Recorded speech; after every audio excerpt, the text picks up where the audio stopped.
নমস্কার বন্ধুরা, সকাল সকাল আজকে সোমবার, মাস শেষ না, আজকে লাস্ট 30 তারিখ। আজকে সেপ্টেম্বর মাস শেষ হয়ে গেল, সামনে মাসে পুজো, অক্টোবর মাস পড়ে যাবে। সামনে মাসে অনেক চাপ, ডবল ডবল সবকিছু, ডবল খরচা, ডবল কিছু। তোমরা সবাই বলো কেমন আছো? আমি তো ভালোই আছি। আমিও, আমার মন বলছে তোমরাও ভালো আছো। সকালবেলা কি মন হলো, এই যে বললাম আমার মনটা করে। সকালবেলা কি মন হলো, মার বাড়িতে গেলাম, কাল বাবাকে ভ্যাকসিনটা দিয়েছিলাম, তো দেখে আসলাম কেমন আছে না আছে। বলছে একটু মাথাটা ঘুরছে। আমি বললাম কোনো ব্যাপার না, ও ঠিক হয়ে যাবে। হতে পারে শরীর দুর্বল, অ্যান্টিবায়োটিকও পড়ছে, আবার এই ওষুধগুলো পড়ছে, আবার ইঞ্জেকশনও পড়ছে, বয়স্ক মানুষ হতে পারে। কাল বাবা, আজকে সকালবেলা কালকে থেকে মনটা খুব খারাপ, এই কারণে আমি কালকে 2 পিস কই মাছ দিয়ে এসেছিলাম আর ফুলকপি।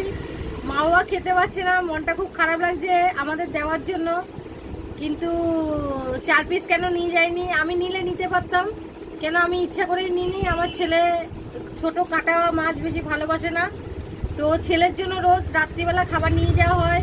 ঘরে রান্না করলেও ছেলের জন্য দোকান ধরা আছে। কালো বিরিয়ানি নিয়ে গেছিলাম আগের দিনেও, মানে কিছু না কিছু ছেলের জন্য আমাকে দিতেই হয়। কেন ছেলে ঘরের যতই খাবার থাক, ওকে আমি একটু খাবার কিনে দিই। কেন আমি সারাদিন যেহেতু কিছু করতে পারি না, ছেলের জন্য আমি রাত্রিবেলা কিছু না কিছু একটু নিয়ে যাই। তো আমি বাবা মাকে বললাম, বুঝালাম, তাহলেও বাবা মার মন ঠিক আছে। আমি বললাম ঠিক আছে, আমি 4টেই এনে দেবো, 2 পিস তোমরা খাবে, 2 পিস আমাদের দেবে, বা 6 পিস যাই হোক। তো কালকে বলেছি কালকে আবার দিয়ে আসবো, তো যদি সুস্থ থাকে তো সকাল সকাল গিয়ে দিয়ে আসবো। আবার পাওয়ারও দরকার আছে, রবিবারের বাজারে একটু ভালো মাছ পাওয়া যায়।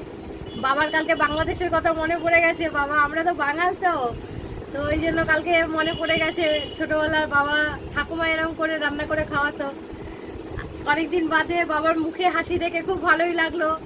ঠাকুরের কাছে কামনা করি যে ওরা সবসময় ঠিক থাকুক, কেন কেন কষ্ট করবে।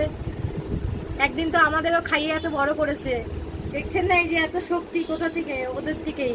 চলুন সাথে থাকুন। আজকে দুপুরবেলা খুব শরীরটা খারাপ লাগছিল, বাড়ি চলে এসেছি, কিছু বলার ছিল না। দাঁতে ব্যথা করছিল, ওষুধটা খাওয়াতে মাথা খুব করছিল, এখানে এসে ব্যথা। তো বাড়ি চলে এসেছিলাম, বাড়ি এখন 4টে বাজতে যায়, রেডি হয়ে গেছি, এখন বেরোবো, ওষুধ আনতে যাবো। আজ বাবাকে বিকালে ডাক্তার দেখানোর আছে। চলুন পাশে থাকুন, চলুন দেখাই।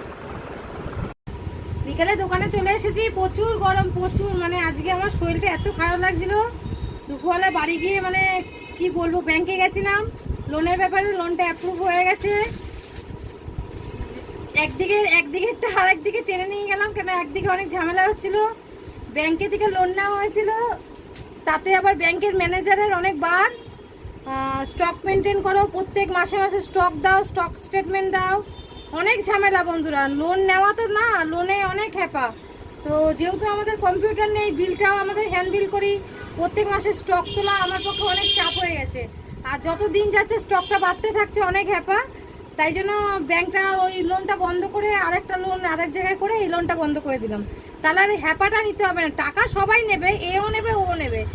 ও ব্যাংকে হ্যাপা আর এর কাছে হ্যাপা নেই, এর কাছে ইএমআই দিয়ে কাটিয়ে দাও।